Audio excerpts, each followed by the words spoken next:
Welcome to the Brett Rivero Show. It is my mission to help you gain an unshakable mindset so you can create healthier families, stronger communities, and a better world. This show is not just a show for you to listen to, it is a way for you to actually grow into the person you want to be. As you listen in, you will hear tools, tactics, and real stories that will help you understand your current mindset and how it is shaping your reality. Pay attention to what aligns with you. Also, pay attention to what strikes the nerves inside of you and those things you shy away from. Make this actionable because as you ask yourself those tough questions on what affected you in the way that it did, you're able to truly understand your mindset and how you're creating your reality. Remember, you always have the power to be unshakable. Believe you can, realize you will, and change into the person you were meant to be.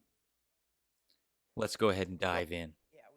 Thank you so much for joining me. How you've seen it in your practice where individuals who really do want change, and that's what, that's something I think about often, is people do want change and they actually believe wholeheartedly that that's what they want. Mm-hmm. I still think there's a large transition between wanting the change and actually doing some of the harder internal work that creates it. So, we were talking about before, but I'd love you to explore that some and how in your practice, as a naturopathic doctor, and maybe just a quick background of how you've seen that. Yeah.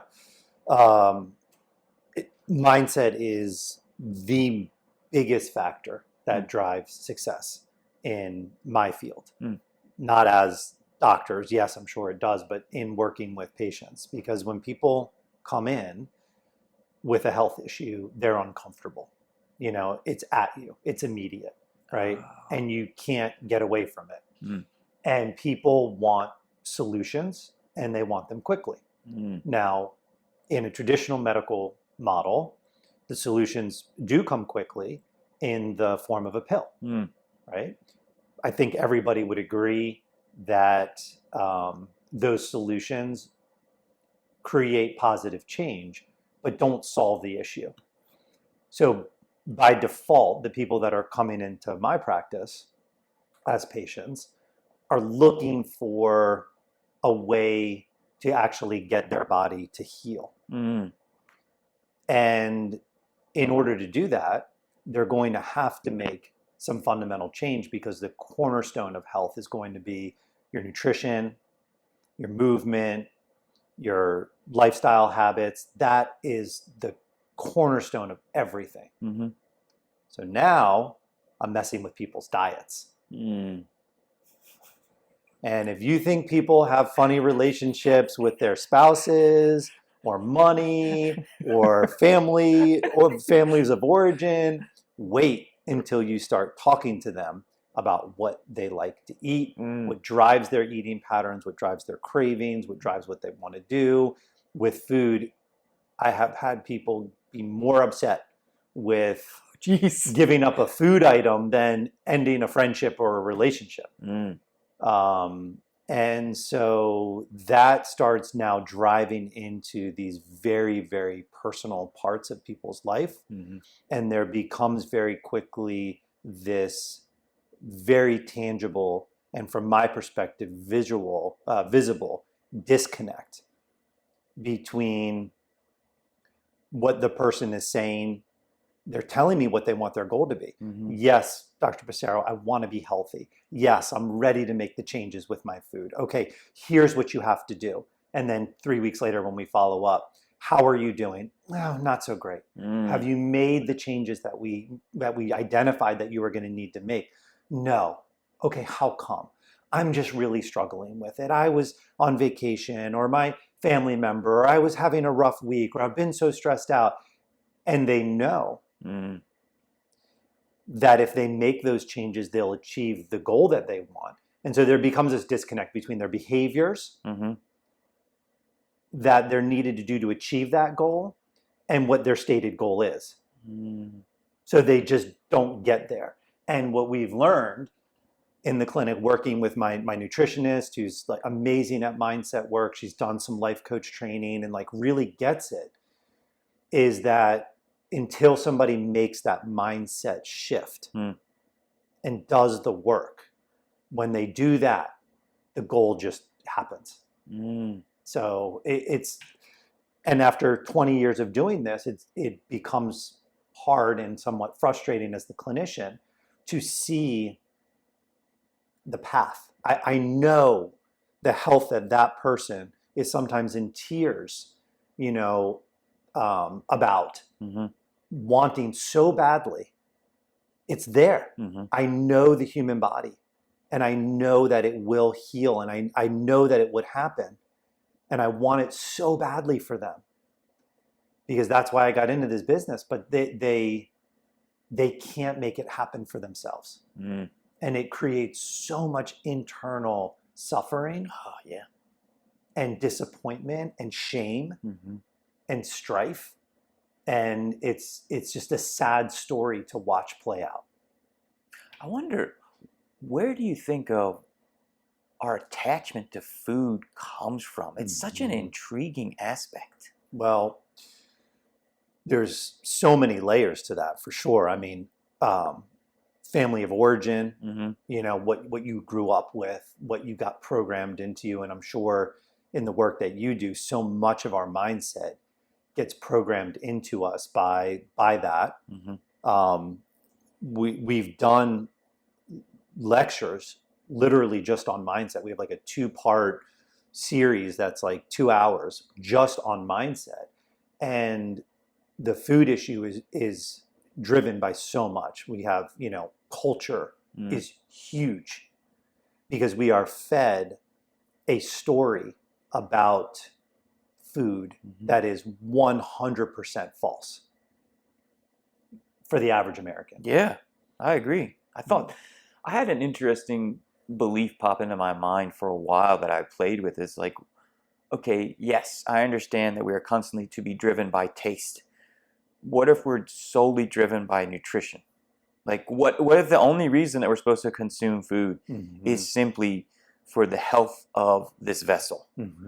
And I got so much backlash. Yeah. Like, not only in my family, but like from clients and other people. And they're like, no, that can't be all. I sort of agree with them.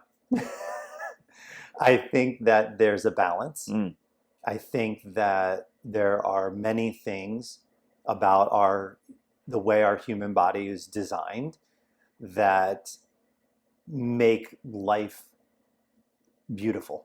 The way we see, the way we smell, the way touch feels, like all of those things that just make life worth living, and I believe that those buttons should get pressed, because that's what makes life beautiful. But it's gotten completely adulterated. And that's the problem. It's a sort of bastardized manipulation of that beauty that's forced us into it. And you see it in every aspect of modern culture in a lot of ways. Hookup culture doesn't foster security and deep relationships for women or men, is what the research really shows. We're encouraged to get a lot of cheap thrills, gambling, food, any kind of like pleasure trap that can push dopamine levels in a human has been exploited in modern culture to say, hey, this is normal, get it easy, and move on to the next thing. And hey, you deserve it, just do it. And food is the same way. And the reason why I believe it's so addictive is because there aren't too many other things that trigger dopamine and the neurochemistry of our brain from addiction more than food. Like the classic example I give patients all the time is that they've done the studies with rats. And if you get a rat addicted to sugar and cocaine, which is one of the more highly addictive narcotics that we know of, and you give them an option, they will preferentially choose the sugar over the cocaine. So sugar is actually more addictive to the brain than hardcore narcotics that we all shame and frown upon, which they're not good for you. I do too, like cocaine. Right. So the amount of manipulation, and it's not just sugar. High fat does it. High sugar does it. These foods that we're encouraged to eat, that if you sit down and you watch a Sunday football game and you watch what comes up on the commercials, a lot of it is food commercials. And what are people eating? Sugar, ice cream, fatty foods, pizzas, burgers, wings dripping in fatty sauce. And it's like, it's that drive. And it's so wired in us. That's what I found. It's so important for an aspect of mindset is self-awareness. I think the more that we can drive a deep sense of self-awareness, the more we can start to see these things, whether they're for us or against us. Yep.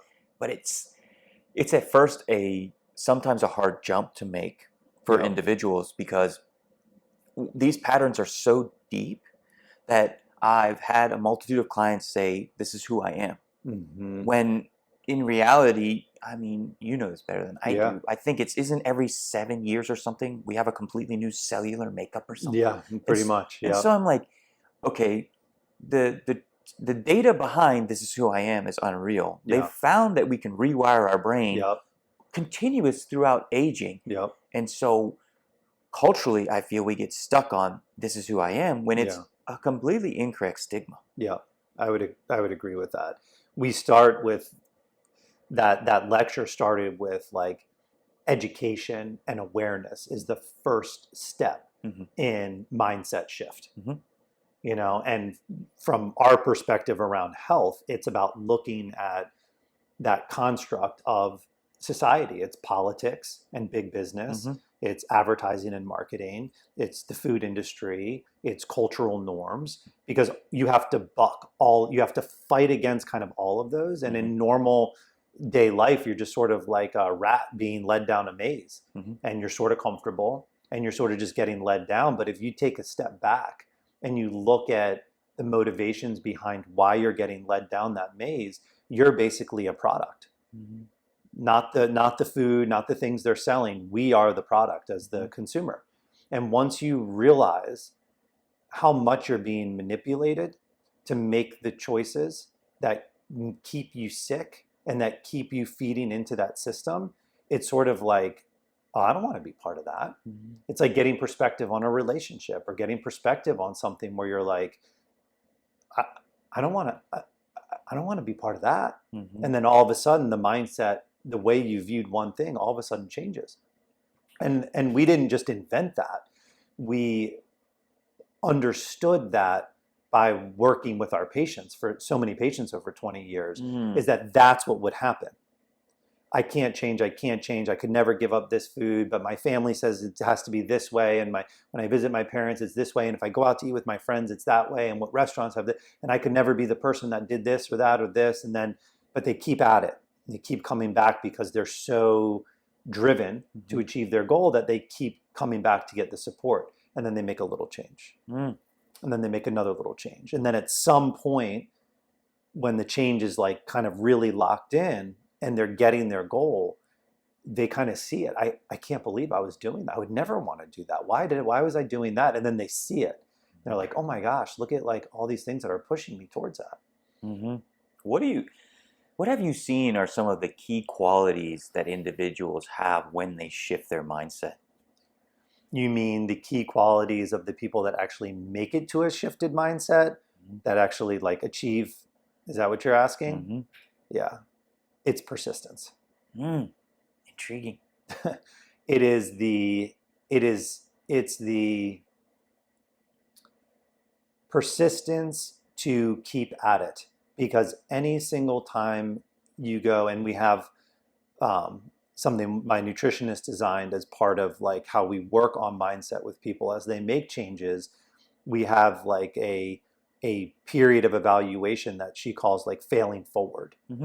Is that like there is no doubt that any single person looking to change their mindset to achieve a goal is going to fail at some point. They're going to have a setback.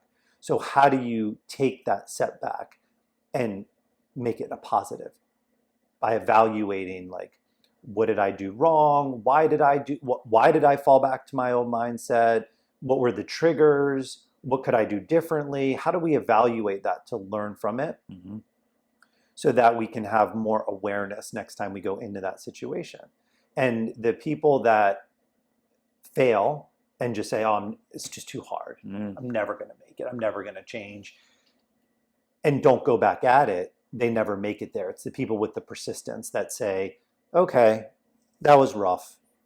That didn't go like I wanted it to. But you know what? I'm going to try again. They kind of keep getting back up on the horse and keep trying again and keep trying again, because that's what you have to do. You have to keep trying again enough times that you create enough of a string of period of time where you can see the benefits of that change. Nice. Yeah. Persistence is such a huge quality because, I think directly in line with persistence is consistency. Yeah. That's another word for it. Yeah. Right? Small shifts lead to larger changes in the long run. And I think we get so stuck on wanting that immediate change that we negate how the small, persistent, consistence allows us to create a larger change through more time. I get so intrigued about how people view time, like in general. I really think we have this like such a negative narrative about time in our mindset. Yeah. Like aging, oh my gosh, clients will say, oh my gosh, I'm 50. Okay, that's you still have at least 40 plus years of health span if you choose certain choices. Why is 50 so? Man, I wish I would have figured this out when I was 35. Why does that even matter? Yeah. I get so intrigued about how we want things immediately, and yet at the same time of that immediate need, we negate how much time we actually have. I agree. It prevents us from planning, and like seeing the possibilities of the future, for sure. Yeah. So in building your business, because, to me, it couldn't have been easy for you to enter into being a naturopath and really bucking the whole system of modern medicine and build something which I know you're extremely passionate about. What are some of the key things in your mindset that really helped you, and what are some of the actual setbacks that helped you continue to move forward? Well, it's a good question. I think that my answer will probably come with some things that will be inspiring for people and some things that are, just hard, honest truths. I think the part that helped me be somewhat successful really stems from, I don't even know if it's anything that I can take credit for. I was instilled, luckily, as a child with a lot of feelings of self-worth because I was raised in a very supportive, loving home that gave me the stability to be able to comfortably feel that I could explore out and fail and still have security. I believe that there are many people that come from family backgrounds that don't have that still are able to develop a mindset to strive for success and to have that sort of resilience despite that. But I believe that those people probably have a stronger constitution than I do, or maybe do, because I came from a situation where somebody helped will that to me. So from that place of stability and security, I felt very confident going out into the world, feeling as a young man that I could just kind of take the world by storm. And we all have a little bit of that as a young man, right? Whether you come from a good family or not, that's, part of youth, I think, man or female. We all feel like we can kind of conquer the world, and the world is our oyster when we're young. So that drove a lot of it. There just wasn't another option. The only option was success. Not because I was scared of failure. It was because that's how life went. that's the pretty side of it. You know, the dark side of it is that now I'm 50, and naturally as a business owner, especially as a really kind of like entrepreneurial minded, risk-taking business owner, right? Always striving to figure out a better way to do things, a better way to innovate. It's led me to take risks in my business that a lot of even traditional people in starting a practice and starting a doctor's office wouldn't take those risks. And those risks have come with reward, but those risks have come with failure. And it's a lot harder, I have found, as an older man, to be resilient during those failures. And that is where I have the most amount of work to do at this point in my life. Because instead of success feeling like the only option, I think as we get older, sometimes it's a little harder to keep that mindset of the world is my oyster. We lose a little bit of energy, and we lose a little bit of that just go out and get them drive. So that's where, that's the dark side of it. There's the positive side and there's the dark side. And that's just the honest truth of what I'm working through in my life. Nice. Yeah. There's a belief that was instilled in you of I can achieve anything. Yeah. And success is the only option. And that's such an intriguing thing to like try to instill in people's mindset. Yeah. Even when they don't have that as their background of, yeah, okay, yeah, you failed at this job you had went really well. It made you miserable. You're going to try at this business. It's not going very well. That's okay. You can succeed. Yep. And you do need to believe in yourself. Yep. And like, it's very interesting to try to help people with that. I found that just by showing up and creating space for them to feel seen and heard. Yeah. And to consistently being positive. Positivity is such a weird thing to me because like some clients will have something happen, and I'll be like, okay, that really sucks. We have to be honest. Yep. And say that is very detrimental. That was very, very difficult. Great. We have acknowledged our feelings. What did we learn? Yeah. And that constant balance of those two aspects of acknowledging the negative, but then still through the shittiest times going, okay, what did I learn about myself? What was life trying to teach me? I feel can help those beliefs of I can succeed. Yeah. I do believe in myself really, really come through. And you hit a key piece of I haven't, maybe they're out there. And I hope they are. And I hope to meet someone one day. I haven't met anyone that was just like all roses. Yeah. Like, okay, I started this business. That was great. And I did this one and that was great. I have found that the difficulties, the real difficulties, give us resilience, make us who we are, and then create success in whatever version of success that we want to call it, whether it's personal, professional, or in a relationship. Yeah. And again, that's something that I'm still watching my mind and having that debate constantly with myself of like, is that a real thing, Brett? Like, is that a real thing that struggle is a part of the beautiful journey? I mean, I don't think there's anything more real than that.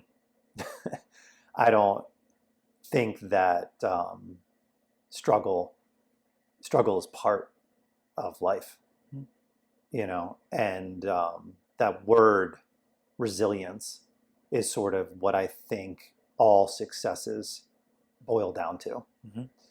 And I think that resilience can come from different areas. As I said, I think that some of my initial resilience came from my family structure. But I think resilience can come from many other places. It can come from relationships with other people besides your family of origin, spouses, friends, support networks. It can come from spiritual growth. It can come from self-work, but I think that resilience is the key for any success, truly. Mm-hmm. And that I have found resilience gets a little bit beaten out of you Mm-hmm. as you get older, Mm-hmm.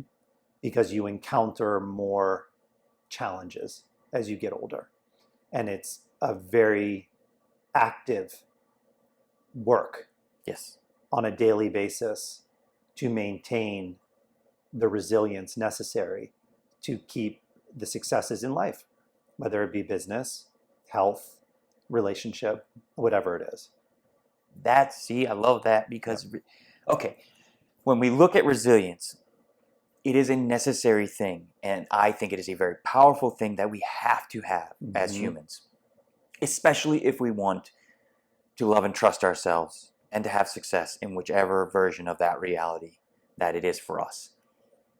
I also have tried to understand there's a switch in my mind that resilience is constantly something that I have and I create, but I don't allow it to go to a negative place where I'm like, life is so bad. Mm-hmm. You know, it's this beautiful dichotomy of, yes, in every moment, I feel as if I have to be resilient in my life to keep my peace. Yeah.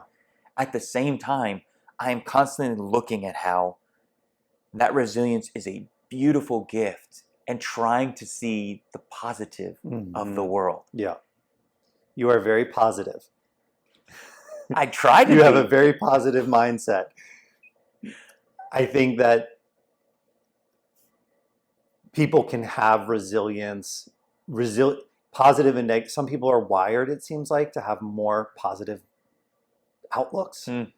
Some people have more negative outlooks. And I think that if you have a more negative outlook in general, your ability to maintain resilience is going to be lower. And I've seen that. I've been like super blessed in the ability to I have sat across the desk from so many people, tens and tens of thousands of people over my years of doing my work.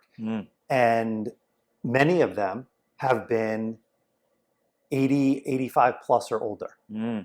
And there's a trend that I noticed pretty early on that some people are going to be happy through their life and some people are just going to be miserable. Some people are just miserable. And what I learned by talking to people that were older was that whether you're happy or miserable has very little to do with the events that you're faced with in life. Because I would meet people that were very happy, and when they would tell me their stories, they had very, very traumatic and very difficult things that they faced in life. And then you would talk with people that just seemed like miserable people. Just miserable people. And they would tell you the story of their life and nothing really all that miserable happened. And so it became, there's this huge component of outlook and how you view things. And I've learned personally that it's okay to reflect on the things that suck. And it's okay to mourn and grieve the things in life that don't work out the way that you want them to, the failures that we encounter. But there has to be a certain point when you look at that and you get the mindset that you talked about. Okay, what did I learn from this? What can I do from this? How do I let this go? And where do I see the beauty in life that is still here? Yeah, it's interesting to me. I find it intriguing that people do get stuck with that negative mindset. And then I've had a few clients where I've helped them rewire their minds so that it shifts. And it's some of it they don't even know that they have. Some of it they just think that's just how life is. And helping people understand that you're not your past. You're not your parents. You're not society. You can create a life that is genuinely yours if you focus on what you can control and stop focusing on what you can't. Slowly and consistently helps people go from that negative to that positive. Definitely. That's a lot of work though. It is. Because what we know about the brain is that those neuro pathways, those thought pathways get really wired in, and they just become like a giant groove in the road. Yep. That everything just hits that groove. So it does take a lot of work to get off that track and onto a different groove, but it is absolutely possible. Yeah. It is absolutely possible. When you think about resilience, what are maybe 3 things that you have seen that have helped people become resilient so that they can make the mindset shifts, so that way they can make the changes that they want with their health? Mm-hmm. Well, that's hard because we're not doing as much mindset and psychological work with people where I'm really getting in there to understand it.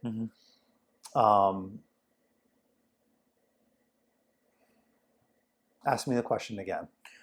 So 20 years, you've seen people make tremendous Yep. changes in their health. Mm-hmm. What are some of the key characteristics that they've had related to resilience? Mm-hmm. I think that they have like a degree of self-worth, almost. Like this idea that they really, and they never say it this way, it's just an observation, and I could be projecting this, but it's almost like they believe that they should be able to get that, and it's almost like they're forgiving. And the reason why I say self-worth, it's almost like the people, they're like forgiving enough with themselves that they're willing to just kind of keep coming back. And the reason why I say self-worth, this is why, Brett, it's because they keep investing in themselves. Because to come into my clinic and to work with us is an investment. It's an investment of time, and it's an investment of money. It's not a copay of $15. It's an out-of-pocket, investment that they have to make. They have to keep coming back. They have to keep showing up with their shame when they fail, because, and like, it's not that we shame people. Correct. But they shame any themselves. of us, we shame ourselves more than anyone else shames us. Yep. So they have to keep coming back with their shame. And like, in order to keep doing that over and over again, I really believe that those people must like believe somewhere deep down that they deserve the change that they want to get, because they'll just keep showing up and they'll keep making their appointments. They'll keep investing in themselves financially. They'll set aside the time to just like get the support and the coaching and the guidance necessary to make the change, because that's what it's about. They have to believe that they're worth it. I believe that that is a super deep driver of why the people who have been successful, and why the people who have not been successful have not been successful. That's a really cool insight. Yeah. Yeah, because I mean, if you want change, you have to believe that you are worthy of said change, or you are worth it. And especially when it comes to like people who work with us, like, we're not in the network. Yeah. So you are, out of pocket. Yeah. And you are investing a lot of time and energy and money into yourself. Yeah. That's pretty cool. I've never thought of it that way. Yeah. They're willing to invest in themselves. Yep. Yeah. Over and over and over and over again. And over again. The driver must be because they believe they're worth it. And see, that ties directly to a lot of times when I have tremendous shifts with clients after, 6 months or a year, they're always, wow, thank you so much, Brett. And I just immediately reverberate back to them, thank you. Yeah. You're the one that did it. I agree. People are always thanking me, and I'm just like, I didn't do anything. Like, but without you, Dr. Passero, and without Angie, and without your team and everything, I would have never been able to do this. I was like, we literally did nothing. Like, I talked to you like once a month. Yep. For an hour. Yep. And you did all the work, but they're so grateful, because yes, there is a degree of guidance and coaching and everything and structure that we do create in the work that we do. But I see it the same way you see it. I don't feel I can take credit for anybody's achievements, that do the work that they do, because to get their goals, because they did it all. Exactly. Yeah. That's really cool, man. And it's super gratifying. It's like thank you, because oh my gosh, like I do this day in and day out and day in and day out, and this is why I do it. Yeah, that's one of the coolest things, is to see those shifts. and then, to say, wow, this really changed my life. Yeah. Just be like, man, that's Yeah. why I do this. Yep. This is great. Exactly. Yeah, that's the gratifying part. This has been really good, man. I Yeah. really appreciate you. To close out, we usually just share like what was your biggest takeaway from the podcast and like an insight that you had. I don't think I've ever really thought. I understand on the surface level what to tell people to help change their mindset and what drives people, but I'm not sure I ever really had the thought of that. It is because of the people that really have, it's like a degree of self-worth and a degree of, and I believe even that aspect of people needing to face their shame and their failures.